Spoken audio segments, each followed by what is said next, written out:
Hello, Reddit. I don't know if I'm writing this to vent, to find closure, or to figure out where I went so wrong. Maybe it's all three. My name's Nathaniel, though most people just call me Nate.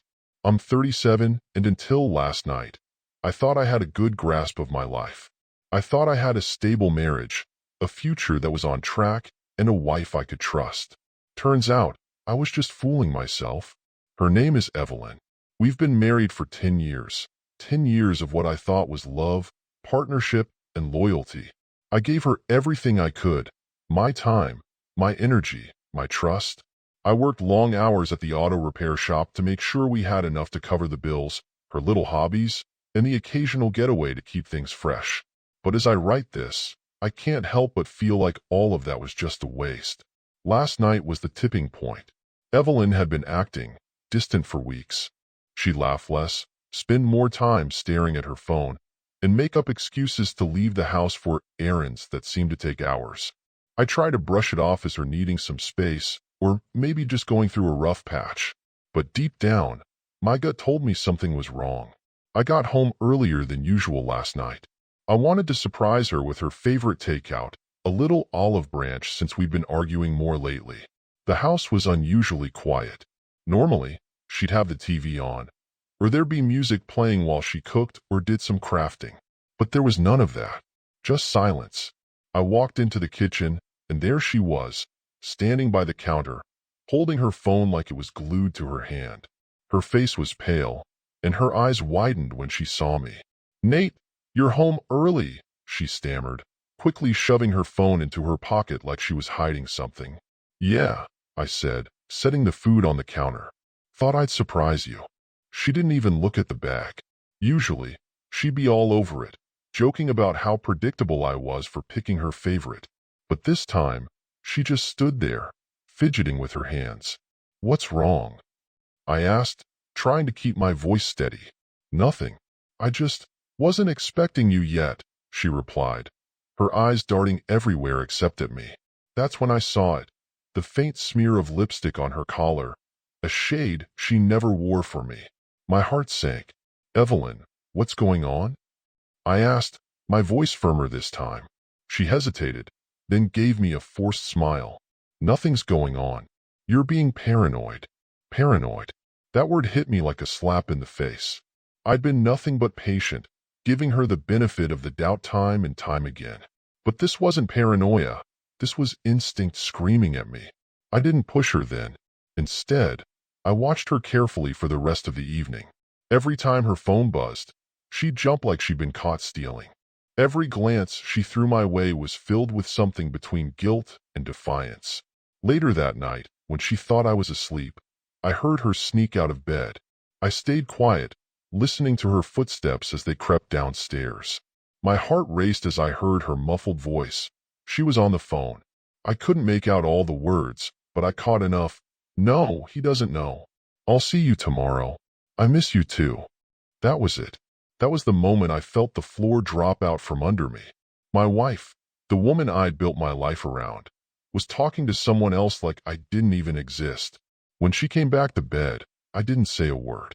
I just lay there, staring at the ceiling, my mind a whirlwind of anger, betrayal, and disbelief. I wanted to confront her right then and there, but something told me to wait, to gather my thoughts and figure out how to handle this the right way. This morning, I decided I couldn't let it go any longer. I waited until she was dressed and heading for the door. "Evelyn," I said, my voice calm but firm. She turned, her hand on the doorknob. "Yeah, go ahead," I told her. "But the moment you step out that door, our marriage is finished. Don't ever think about coming back."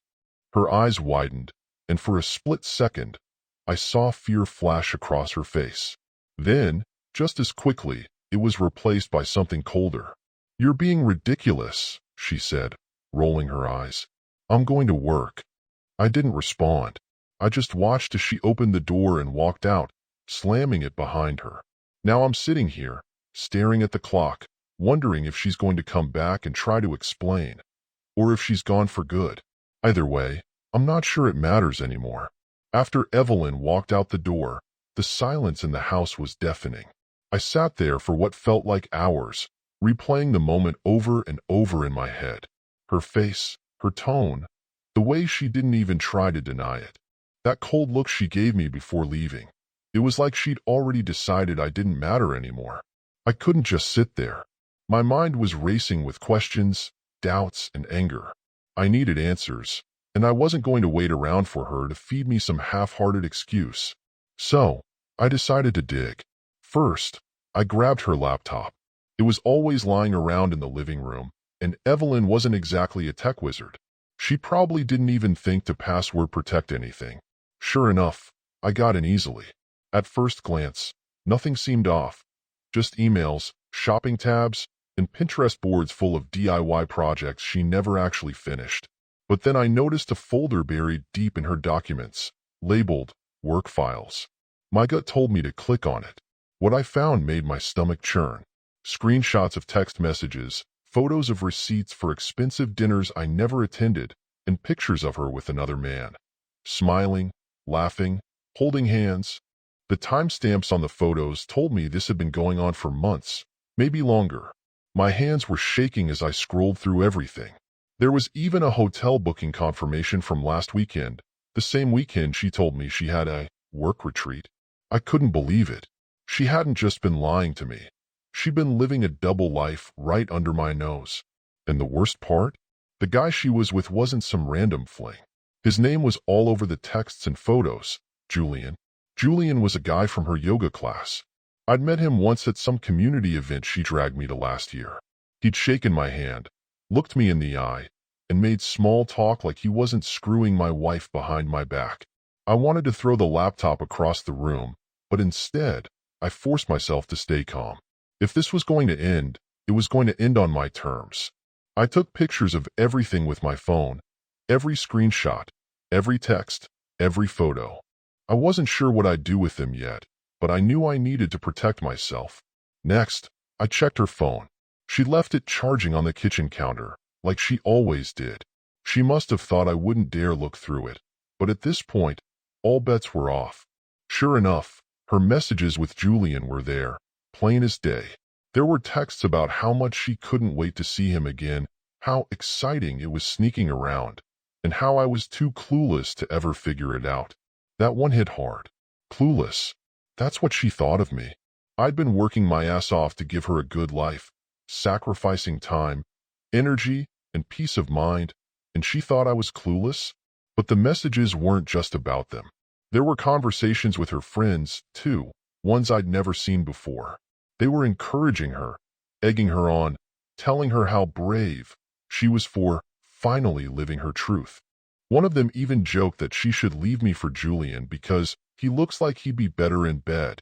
I don't think I've ever felt more humiliated in my life. I couldn't stop myself from reading more, even though every word was like a punch to the gut.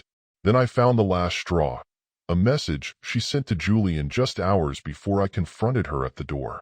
It said, "I'll tell him soon. He deserves to know, but I want to do it my way. Just wait a little longer." Her way? What the hell was her way? Was she planning to just drop it on me one day over breakfast? Or maybe she was hoping I'd figure it out and save her the trouble of breaking it to me. Either way, she was clearly in control of this whole charade, and I was just the clueless husband she thought she could string along. By the time I finished going through her phone, it was nearly noon. I hadn't eaten, hadn't slept, but I didn't care. I was running on adrenaline and anger. I knew I needed to confront her, but I didn't want to do it impulsively. If this was going to be the end, I needed to make sure she couldn't twist the story to make me look like the bad guy. I spent the rest of the day preparing. I printed out the screenshots, saved all the messages, and backed everything up to a cloud drive. I even contacted a lawyer, a friend of a friend, who gave me some quick advice about how to protect myself if this went to court. Around 6 p.m., I heard her car pull into the driveway. My heart was pounding as I waited for her to come inside. When she walked through the door, she looked surprised to see me sitting there, a stack of papers in front of me and her phone in my hand. "Nate, what are you doing?" she asked, her voice laced with fake innocence. I didn't answer right away. Instead, I held up her phone, showing her one of the messages from Julian. Her face turned white. "You want to tell me what this is?" I asked, my voice steady but cold. She froze, her eyes darting between me and the phone. For the first time in a long time, she looked genuinely scared. Evelyn stood there frozen, her keys still dangling in her hand. For a moment, the house was completely silent except for the sound of the clock ticking on the wall. She opened her mouth as if to speak, but no words came out. Her pale face said it all. She knew she was caught. "I'm waiting," I said, keeping my voice as calm as I could manage. Inside, though, I was anything but calm. My heart was pounding, and my hands were shaking from the sheer adrenaline coursing through me. "Nate, I don't know what you think you saw, but it's not what it looks like," she finally stammered, her voice shaky and unconvincing. "Not what it looks like?" I repeated, letting out a bitter laugh. "So the text about sneaking around, the hotel receipts, the photos of you holding hands with Julian, those are just, what? Innocent misunderstandings?" She took a step back, dropping her purse onto the floor. "You went through my phone? My laptop? That's an invasion of privacy." That was her defense? Privacy? My blood boiled at how quickly she tried to shift the blame onto me. Privacy? I shot back, standing up and glaring at her. "Don't you dare turn this around on me, Evelyn. You've been lying to me for months, probably longer. And you think you can hide behind privacy? No, not this time." She crossed her arms, her face hardening. "Fine," she snapped. "Yes, Julian and I have been seeing each other. But it's not like I wanted this to happen, Nate. You've been so distant lately, so uninterested. What was I supposed to do? Just sit around and wait for you to notice me?" I couldn't believe what I was hearing. "Uninterested? Distant?" I said, my voice rising. "I've been working my ass off to provide for us, Evelyn. Everything I do is for you, for this marriage. But while I was busting my back at work, you were busy sneaking around with another man. That's your excuse?" She rolled her eyes, like I was the one being unreasonable. "You make it sound so black and white, but it's not. I didn't plan for this to happen. Julian understands me in ways you don't. He listens to me. He makes me feel alive." I felt like I'd been punched in the gut. Her words hit me harder than I expected, and for a brief moment, I almost let the sadness overpower the anger. But then I remembered everything I'd seen, everything she'd done, and the anger came roaring back. "Alive?" I said, my voice dripping with sarcasm. "You feel alive while lying to me? While tearing apart the life we built together? You feel alive sneaking off to hotels while I'm here, thinking I'm the one falling short? Unbelievable." She didn't respond, just stared at me with a mix of defiance and guilt. And then, like a spark igniting a fire, something in me snapped. "Here's what's going to happen, Evelyn," I said, stepping closer to her. "You're going to pack a bag, and you're going to leave. Right now. Go to Julian, go wherever you want, but you're not staying here. Because the moment you stepped out that door this morning, our marriage was over." I meant it. Her eyes widened in disbelief. "You can't be serious, Nate. This is our home. I have nowhere to go." "That's not my problem," I said coldly.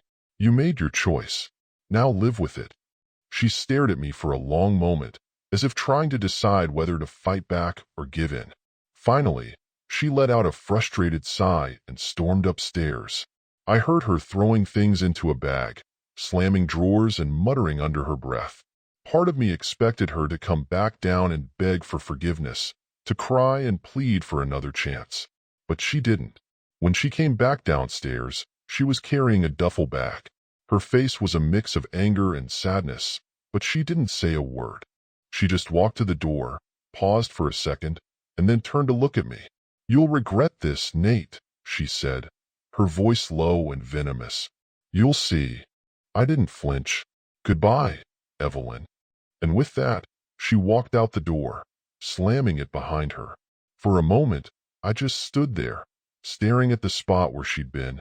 Part of me wanted to scream, to break something, to let out the whirlwind of emotions tearing through me. But instead, I just sat down on the couch, staring at the floor in stunned silence. This was it. This was the end of everything I thought I knew. And yet, deep down, I knew it was also the beginning of something new, something I couldn't quite see yet, but something I needed to face. Alone. When the door slammed shut behind Evelyn, the silence in the house felt heavier than ever. It was suffocating, pressing down on me like a weight I couldn't lift. I sat on the couch for what felt like hours, replaying the confrontation in my head. Her words echoed like a bad song stuck on repeat. "You'll regret this, Nate." What was that supposed to mean? Was it a threat? A warning? Or just another way to manipulate me? I stared at her empty spot in the living room, the place where she'd always sat with her phone, texting away while I tried to talk about my day. The cushions were still indented from where she used to lounge, as if the house itself hadn't realized she was gone yet. For a fleeting moment, I felt a pang of guilt. Had I been too harsh? Could I have handled it differently? But then I remembered the texts, the photos, the lies. No, she made her choice, and now she had to live with it. I picked up her phone from the counter where I'd left it earlier. There were still unread messages from Julian, and I couldn't help but scroll through them. Most were the same drivel. "Can't wait to see you. Miss you already. He doesn't deserve you." But one stood out. It was timestamped just minutes before she walked out the door. "Make sure he doesn't find out about the money." The money? My stomach sank as I stared at the message. What money? I quickly grabbed my laptop and logged into our joint bank account. My heart stopped when I saw the balance. It was far lower than it should have been. Thousands of dollars were missing, transferred out in chunks over the past few months to an account I didn't recognize. My jaw clenched as the reality set in. She wasn't just lying and cheating. She was stealing from me, too. I felt a surge of anger so strong I had to close the laptop before I did something reckless. Evelyn had crossed every line imaginable, and I was done being the clueless husband she thought she could fool. She thought I'd regret this? No. The only regret I felt was not seeing the truth sooner. I grabbed my keys and headed out the door. If Evelyn thought she could take my money, my trust, and my dignity, she was about to learn just how wrong she was. As I drove aimlessly through the city streets, my mind was a storm of anger and disbelief. Evelyn hadn't just betrayed me emotionally, she'd stolen from me. Those missing thousands weren't just numbers on a screen. They represented the hours I'd spent under cars in the shop, the birthdays I'd worked through, and the vacations we'd postponed because it wasn't the right time. And now, they were gone, funneled into some secret account for God knows what. I parked in an empty lot and opened my laptop again. I couldn't let my emotions cloud my judgment. I needed to think logically. If she was funneling money out, there had to be a trail. I logged back into our bank account and started combing through the transactions. The withdrawals were small enough to avoid raising suspicion, but the pattern was clear. Every 2 weeks, like clockwork, another chunk disappeared. I jotted down the account number where the money was going and decided to make a few calls. My first was to the bank, to see if I could get any information. The customer service rep was polite but unhelpful. "I'm sorry, sir, but we can't provide details about accounts that aren't in your name." Frustrated, I tried another angle. I called my lawyer friend, the one I'd spoken to earlier, and explained the situation. "Nate, this is serious," he said. "If she's been transferring money without your knowledge, that's grounds for fraud. You need to document everything and act fast." He advised me to file a fraud claim with the bank and request a formal investigation. It was a start, but it still felt like Evelyn was one step ahead of me. As I hung up, my phone buzzed with a notification. It was an email alert. Someone had just used my credit card to book a hotel room. The name on the reservation wasn't mine, but I knew exactly who it was for. The hotel was only a few miles away, and before I could talk myself out of it, I was back in the car, speeding toward the address. When I arrived, I parked across the street and stared at the hotel's glowing sign. My heart was pounding, and my palms were slick with sweat. Part of me felt ridiculous. What was I even doing here? But the other part of me, the part fueled by betrayal and anger, needed answers. I walked into the lobby, trying to look as calm and casual as possible. The receptionist glanced up and gave me a polite smile. "Welcome. How can I help you?" I hesitated for a moment, then leaned in slightly. "Hi, I think my wife might have checked in earlier, but I'm not sure which room she's in." It's kind of a surprise visit. Her name's Evelyn. The receptionist raised an eyebrow but didn't press me for details. After a moment, she typed something into her computer. I'm sorry, sir, but I can't disclose guest information. Of course not. I forced a smile and nodded. Thanks anyway. As I turned to leave, my eye caught a familiar figure stepping out of the elevator. It was Evelyn, and she wasn't alone. Julian was right beside her, laughing as if they didn't have a care in the world. My blood ran cold as I watched them walk toward the exit, hand in hand. I stepped outside and kept my distance as they crossed the parking lot. They didn't notice me, too caught up in their little bubble of stolen money and stolen moments. I followed them to Julian's car, a sleek black sedan that screamed midlife crisis, and watched as they got in and drove off. I didn't follow. Not yet. Instead, I snapped a few photos with my phone, clear shots of them together. I didn't know if I'd ever need them, but I wasn't taking any chances. Driving home that night felt surreal. My hands gripped the wheel so tightly my knuckles turned white. I kept thinking about how easily Evelyn had lied to me, how she looked me in the eye and played the victim while she was sneaking around with Julian. And now, with the money involved, it was clear this wasn't just about some affair. This was calculated. When I got home, the house felt emptier than ever. I sat on the couch, staring at the photos I'd taken. This wasn't just about me anymore. Evelyn's actions had crossed into something deeper, something more sinister. And if she thought she could just walk away from this unscathed, she had another thing coming. I spent the rest of the night planning my next move. The first step was securing what was left of our joint finances. I logged into the account and transferred everything into a new one under my name only. Then I called the credit card company and reported the charges as fraudulent, ensuring she couldn't use my cards again. The second step was gathering more evidence. I wanted to make sure that if this went to court, or if she tried to spin some sob story, I'd have the facts on my side. I spent hours combing through emails, texts, and even her social media accounts, piecing together a timeline of her deceit. By the time the sun started to rise, I was exhausted but resolute. This wasn't just about ending our marriage. It was about making sure Evelyn couldn't manipulate or hurt me any further. She had made her choices, and now it was my turn. The next morning, as sunlight filtered through the blinds, I stared at my laptop screen, bleary-eyed but determined. I'd spent the entire night piecing together Evelyn's web of lies, and what I uncovered only fueled my resolve. I wasn't just dealing with infidelity. I was dealing with someone who had planned her betrayal down to the smallest detail. After securing my finances and gathering evidence, I decided to dig deeper into Julian. If Evelyn thought he was her golden ticket, I needed to know exactly who he was.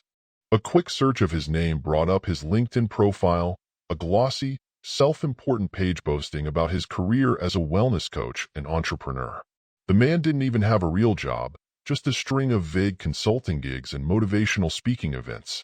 He was, in short, a walking cliché. Scrolling further, I stumbled across something that stopped me cold. Julian had been married, was still married, according to his Facebook profile. His wife, Danielle, had posted a picture of them together just 2 weeks ago, smiling at some family barbecue. The caption read, 13 years strong and still going. My jaw tightened. So, Julian wasn't just a cheater. He was a fraud on every level. I couldn't decide if I felt more pity or anger toward Danielle. Did she know what her husband was doing? Did she have any idea he was funding his little escapades with Evelyn using my money, or hers? I couldn't sit on this information. Danielle deserved to know the truth, just like I did. But first, I needed to handle Evelyn. She hadn't contacted me since leaving the house, which I found odd. I half expected her to come storming back or at least send some scathing text, but there was nothing. That only made me more suspicious. What was she planning? I didn't have to wait long to find out. Around noon, my phone buzzed with a message from an unknown number. It read, "We need to talk. Meet me at the coffee shop on 8th at 2 p.m. Don't ignore this." I knew it was her, even though she didn't sign her name. Part of me wanted to ignore it, but the other part, the one still holding on to a sliver of curiosity, needed to hear what she had to say.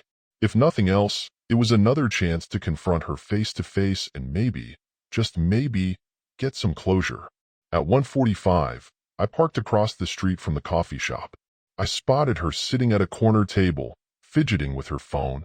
She looked different, tired, disheveled, and not at all like the composed woman I'd seen walking out the door the night before. For a brief moment, I felt a pang of sympathy, but it quickly dissolved when I remembered everything she'd done. I walked in, my footsteps deliberate, and sat down across from her. She looked up, startled, as if she hadn't actually expected me to show. "Nate," she started, her voice softer than usual. "Thank you for coming."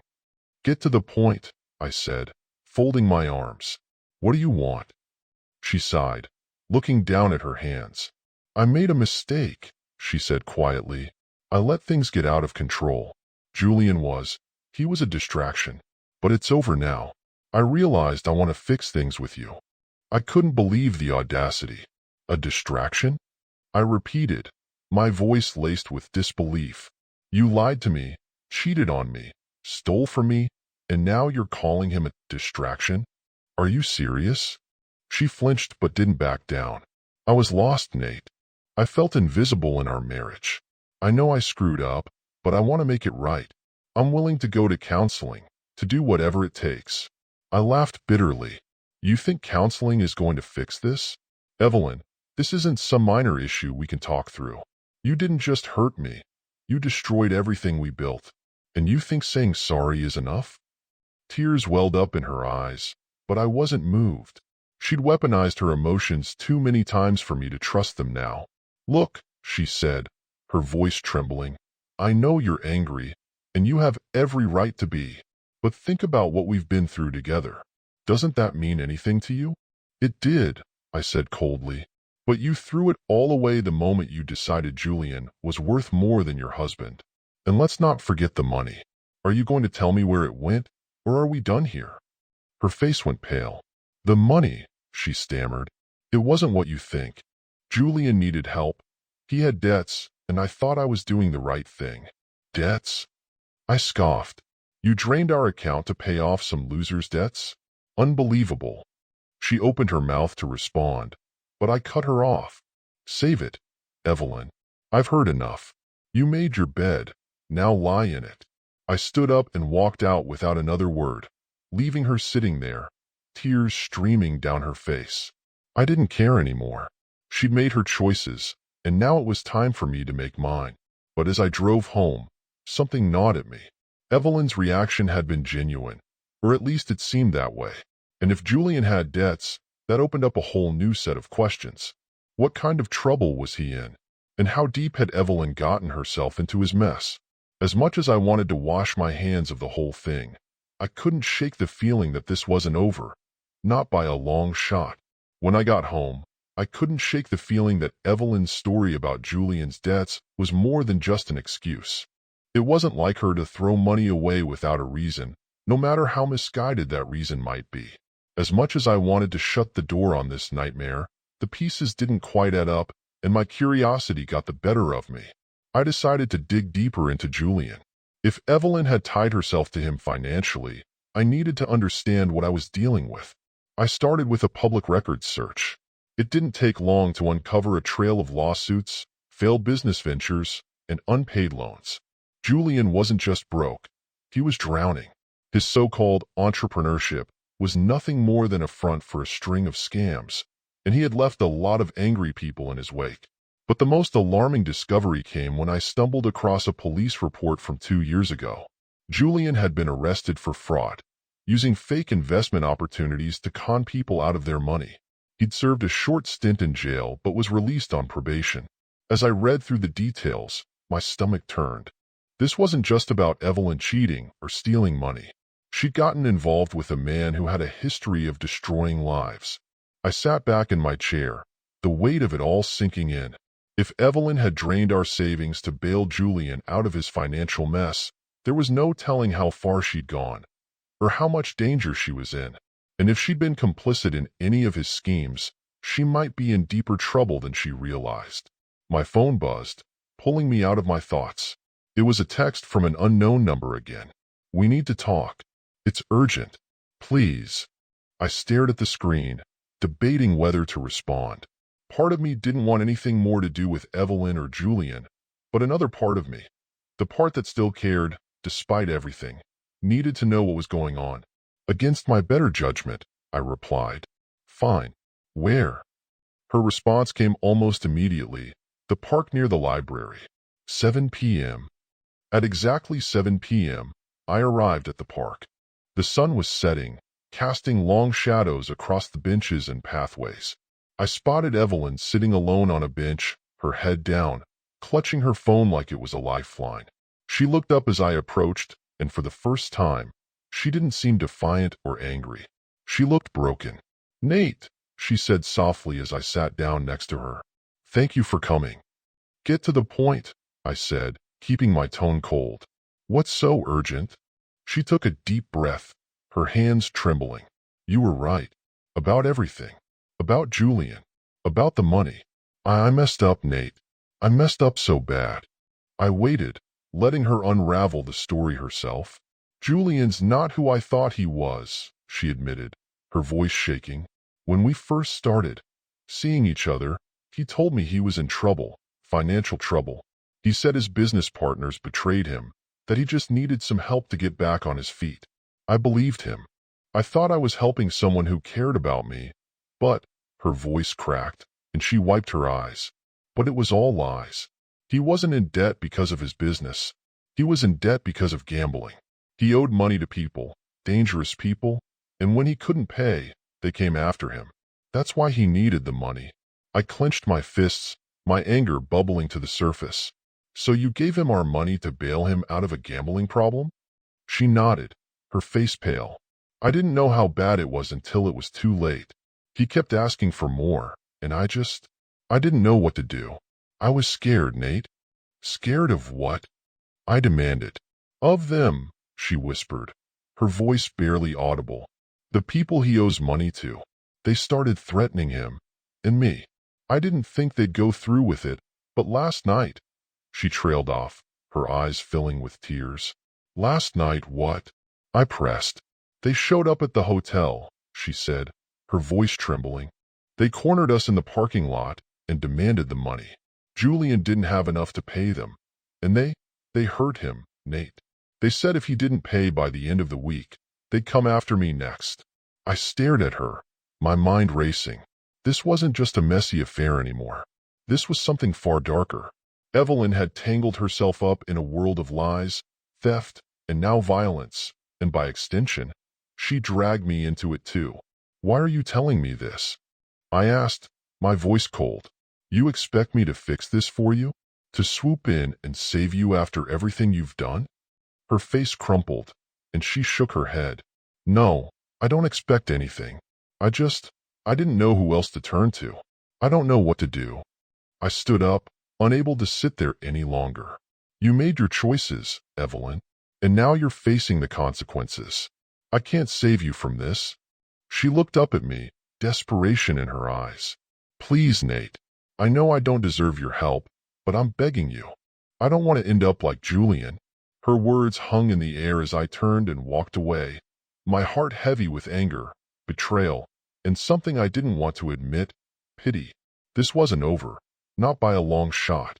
But one thing was certain. Evelyn wasn't the only one in over her head now. Walking away from Evelyn that night should have felt like the end, like the final chapter in a story I desperately wanted to close. But as much as I hated to admit it, I couldn't ignore the storm she dragged into my life. The words, "dangerous people," echoed in my mind as I drove home. This wasn't just about Evelyn anymore. It was about the fallout her choices had created. And whether I liked it or not, I was standing in the middle of it. When I got home, I double-checked that the doors were locked, a habit I'd never given much thought to before. As I sat at the kitchen table, my phone buzzed with another message, this time from an unfamiliar number. For a moment, I thought it might be Evelyn again, but when I opened it, my blood ran cold. "We know about you. Stay out of this, or you'll regret it." It was clear who the message was from. The people Julian owed money to had decided I was part of the problem now. My hands trembled as I stared at the screen, anger and fear warring within me. These weren't idle threats. They knew where I lived, and they clearly weren't afraid to cross lines. I had to act, but I needed to be smart about it. The first thing I did was call my lawyer friend again. I told him everything about Evelyn, the missing money, Julian's gambling debts, and now the threats. He was alarmed but pragmatic. "Nate, you need to document everything," he said firmly. "Keep a record of every text, every email, every interaction. And whatever you do, don't confront these people directly. You're not equipped to handle them." "What about the police?" I asked, though I already knew the answer. He sighed. "You can report the threats, but without concrete evidence, they might not take it seriously. Still, it's worth filing a report just to have it on record." The conversation left me feeling both relieved and powerless. I hated the idea of sitting back and letting things unfold, but I knew rushing into anything would only make things worse. For now, I focused on gathering every shred of evidence I could. I forwarded the threatening text to my lawyer, saved it to my cloud drive, and backed up all the files I'd collected about Evelyn and Julian. The next day, I took my lawyer's advice and went to the police station. I explained the situation to the officer on duty, leaving out some of the more personal details about Evelyn's affair. He listened patiently, then nodded. "We'll file a report and keep an eye on things," he said. "But unless there's an immediate threat or physical harm, there's not much we can do." It wasn't the answer I wanted, but it was the best I could hope for. At least now there was a record of the threats, which gave me a small sense of security. That evening, I got another text, this time from Evelyn. "Julian's gone. They took him. I don't know what to do. Please, Nate, I need your help." My heart sank. As much as I wanted to cut her out of my life, I couldn't ignore the gravity of her message. If Julian was really gone, that meant things had escalated faster than I expected. Against my better judgment, I called her. "What do you mean, they took him?" I asked as soon as she picked up. "I don't know," she sobbed. "He was supposed to meet me this morning, but he didn't show up. Then I got a call from a blocked number. They said he owed them too much and that he wouldn't be coming back unless they got their money." "And how much is that?" I asked, my voice flat. 20,000, she whispered. "They want 20,000 by tomorrow, or they said," she trailed off, but I didn't need her to finish. The implication was clear. I rubbed my temples, trying to process everything. "Evelyn, I don't have $20,000 lying around. Even if I did, why would I use it to clean up Julian's mess? He's not my problem." Her voice cracked as she pleaded with me. "Nate, please. I know I don't deserve your help, but I don't know what else to do. They'll come after me next. I don't have anyone else to turn to." Her desperation was palpable, and for a moment, I almost caved. But then I remembered everything she'd done. How she'd lied to me, stolen from me, and dragged me into this chaos. No, I wasn't going to be her savior. Not this time. "I'm sorry, Evelyn," I said firmly. "You made your choices, and now you have to live with them. I can't fix this for you." She started to protest, but I ended the call before she could get another word in.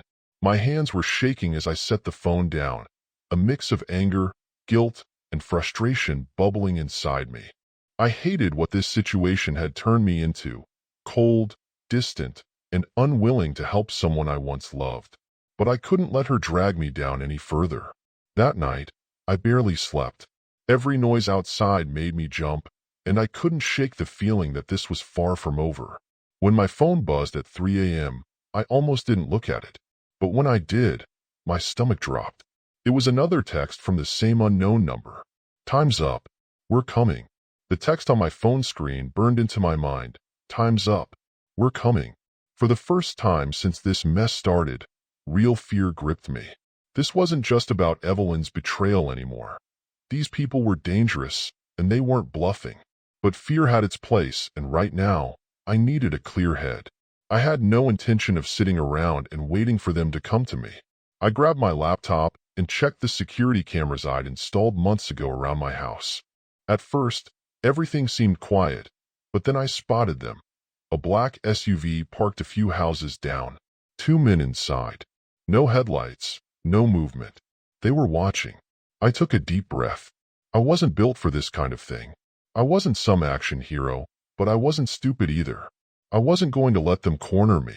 I needed leverage. And I had just the thing. Part 9. The reckoning. The text on my phone screen burned into my mind. Time's up. We're coming. For the first time since this mess started, real fear gripped me. This wasn't just about Evelyn's betrayal anymore. These people were dangerous, and they weren't bluffing. But fear had its place, and right now, I needed a clear head. I had no intention of sitting around and waiting for them to come to me. I grabbed my laptop and checked the security cameras I'd installed months ago around my house. At first, everything seemed quiet, but then I spotted them. A black SUV parked a few houses down. 2 men inside. No headlights, no movement. They were watching. I took a deep breath. I wasn't built for this kind of thing. I wasn't some action hero, but I wasn't stupid either. I wasn't going to let them corner me. I needed leverage. And I had just the thing. Part 10. The trap. Before doing anything, I forwarded the threatening messages and screenshots of Julian's shady past to my lawyer and to a detective I knew through a customer at the auto shop. I kept my message short.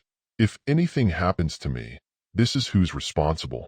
Then, I made a call to Julian's wife, Danielle. Who is this? She answered groggily. Danielle, my name is Nate. You don't know me, but I know your husband. Or at least, I know what he's been up to. Silence. What are you talking about? She finally asked. I laid it all out. The affairs, the gambling, the stolen money, the criminals after him. I expected her to hang up, to scream at me, to call me a liar. But she didn't. Instead, she let out a bitter laugh. So, he's done it again. Again? That was interesting. I should have known, she muttered. He always finds a way to ruin people. Listen, Danielle, I said quickly. These people want their money, and if Julian can't pay, they'll come after whoever they think can. That includes me, maybe even you. But I have a way out, for both of us. I explained my plan, and she agreed. I parked my truck in a well-lit gas station parking lot and waited. If these guys wanted me, they'd have to come to a place with security cameras, witnesses, and zero escape routes. I wasn't playing their game. I was forcing them into mine. Sure enough, the black SUV rolled up. 2 men stepped out, both built like they spent their free time cracking knuckles and breaking noses. One had a scar across his cheek. The other, a cold, dead stare. You Nathaniel? Scarface asked. That depends, I said casually. You here to talk or make a mistake? They didn't like that. Dead Eyes cracked his knuckles. We don't have time for games. You know why we're here. Where's the money? I smiled, pulling out my phone. Funny thing about threats. If you send them over text, they become evidence. I flipped the screen to show the messages. The cops have copies of these. My lawyer does, too. So if anything happens to me, you'll be the first people they come for. Scarface glanced at Dead Eyes. They weren't expecting that. I leaned against my truck. And here's the best part. Julian's wife just filed a fraud report against him. She's freezing every account he has. So even if you found him, you wouldn't get a cent. Scarface's jaw tightened. You're lying. Am I? I shrugged. Go ahead. Call him. See if he picks up. Dead Eyes pulled out his phone and dialed. After a few seconds, his expression darkened. Line's dead. That was because Danielle had deactivated Julian's number an hour ago. You idiots backed the wrong horse, I said, taking a step closer. Julian's been playing you just like he played my wife. But you came after me instead of him. That was your real mistake. They weren't sure what to do now. I saw it in their eyes. They wanted to hurt me, to make an example of me. But now they were realizing it wouldn't be worth the heat. So here's my counteroffer, I continued. Walk away. Forget about me. Forget about Evelyn. Cut your losses and find a better business model, because if you come near me again, I'll make sure every cop in this city knows your names. Scarface exhaled sharply, shaking his head. Dead Eyes glared at me for a long moment before turning back to the SUV. Let's go, he muttered. I didn't move as they got into their car and drove off. Only when their taillights disappeared did I finally let out a breath. It was over. A week later, I got a final text from Evelyn. Julian ran. I don't know where he is. I'm scared. I stared at the message for a long time before deleting it. That was her problem now, not mine. Danielle followed through on her report, and the police started investigating Julian for fraud. His accounts were frozen, his credit cards shut down. He had no money, no resources. I doubted he'd last long before someone, either the law or the criminals, caught up with him. As for Evelyn, I never saw her again. She tried calling a few times, but I never answered. Eventually, she stopped. Maybe she went looking for Julian. Maybe she started over somewhere new. Either way, I didn't care. I wasn't angry anymore. I wasn't even bitter. I was free. I changed my number, finalized my divorce, and focused on rebuilding my life. And for the first time in a long time, I felt something I hadn't felt in years. Peace.